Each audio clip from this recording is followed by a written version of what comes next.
Oh, good. So he said something very, very interesting. We have two types of mitzvot.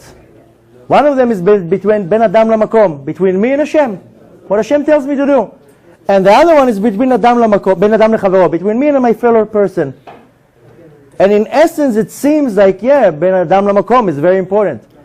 But Hashem says, no. Ben Adam LeChavero, between you and your fellow friend, is way more important between you and Hashem. We know that even on Yom Kippur, Hashem says, I'm not going to forgive you for anything.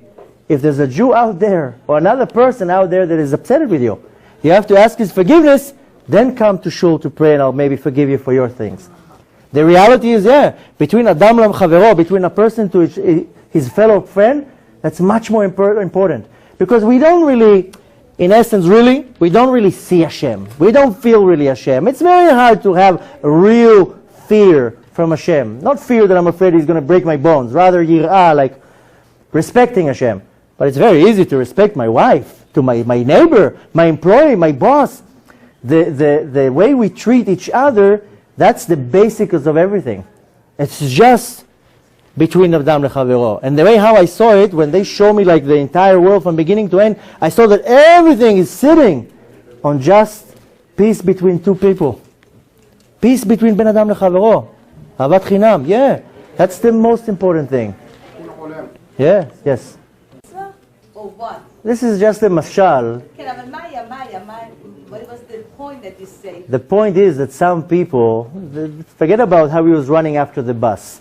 The point is that some people live their life and they believe in things that are not real.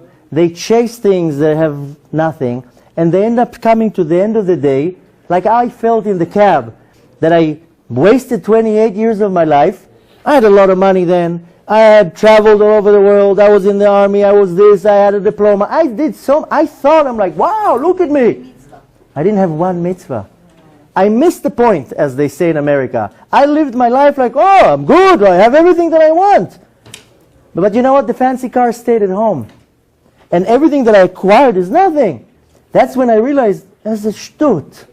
You know what? I'm not saying it's wrong to run after the physical things. You need a good job. You want a nice house. You want to live comfortably. But don't neglect Hashem. You can have a beautiful house and keep Shabbat in it. And you can have a beautiful car and make it parked for Shabbat. And you can use that beautiful car to go to shul every day. There's nothing wrong with running after the physical. Lever. It says Jews have to be rich and comfortable. When a person is comfortable, it's easier to serve Hashem. Hashem doesn't want you to be a person to be poor.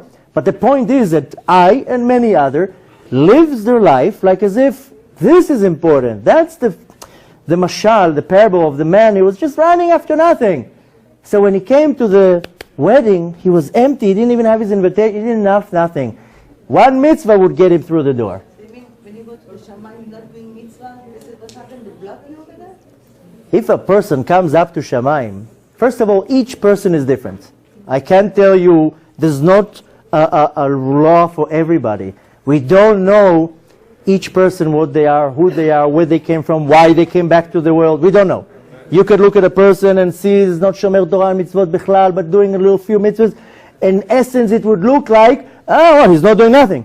But we don't know inside what he really does. We don't know why he came back to the world. Maybe he had a big nisayon in the world, a previous reincarnation.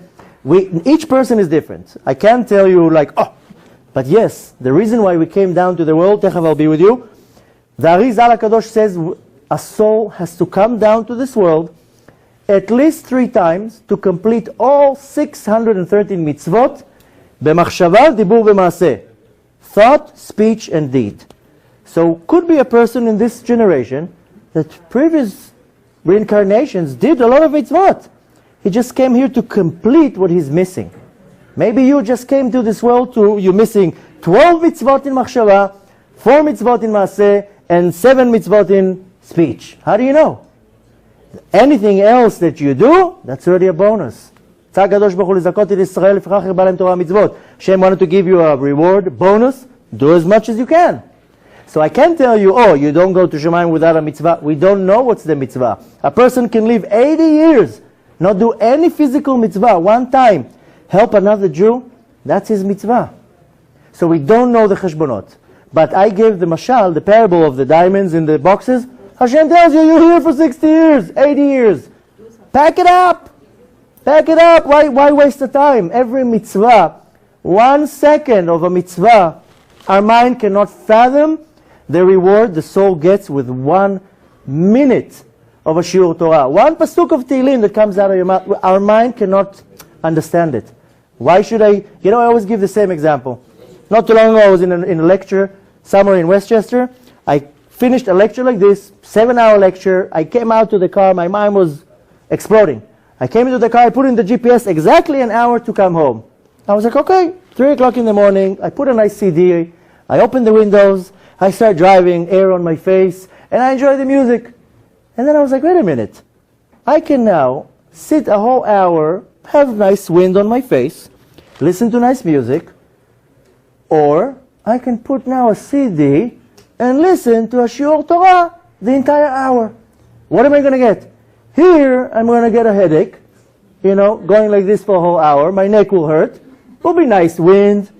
Here, I get a whole hour of shiur Torah. It's the sachar, the reward of a soul in Gan Eden for 1 hour of shiur Torah. So what do I need? A headache or I need this? So this is me. So I say, no, I rather have this. That's my own personal thing. The thing is, Hashem tells you, you have 67 years, do whatever you want. You want to utilize your time like this? Fine. You want to utilize your time like that? Better. So each person gets judged completely different. Some people don't even get judged. Some people, depending on their life, each person is different. The thing is that we don't really know. Not me or anyone knows what they were reincarnated from. I don't know how much I have to fix and correct in this world. Maybe I don't have to fix and correct anything. Maybe I just came here as a bonus. There's so many details. The point is that you don't want to be left, how they say, with your pants down. When you come up to Shamayim, you want the gates of Gan Eden to be open, and they'll show you here, this is what you did in this world, this is all your extras, these are your bonuses, this is this, this is that. So nobody really knows why they came to the world. Nobody really knows what they have to do. But I'm telling you, and Hashem tells you, you have here free, bonus. Everything costs money in this world, besides air and Torah. Take as much as you can. And the more you do, the greater it is. And some people, I don't know how, some people I met that they had also near-death experience, they didn't go through such a hard time. Maybe they had more mitzvot, they had other stuff. The point is very, very simple. Like I said before, you have 613 mitzvot, you have 613 strings that connect you to Hashem. If you do all of them, you serve Hashem b'shlemut, in completion. That's the point. You don't want to come up to Shamayim and they'll tell you, you were an amazing Jew, but you're getting 70% Gan Eden, because you missed those 30%. It's not that Chas v'Shalom Neshama will go, no, you're getting Gan Eden, but 70%.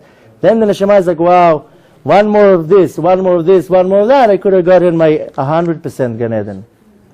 Hold on, he's waiting, the gentleman. Ken. One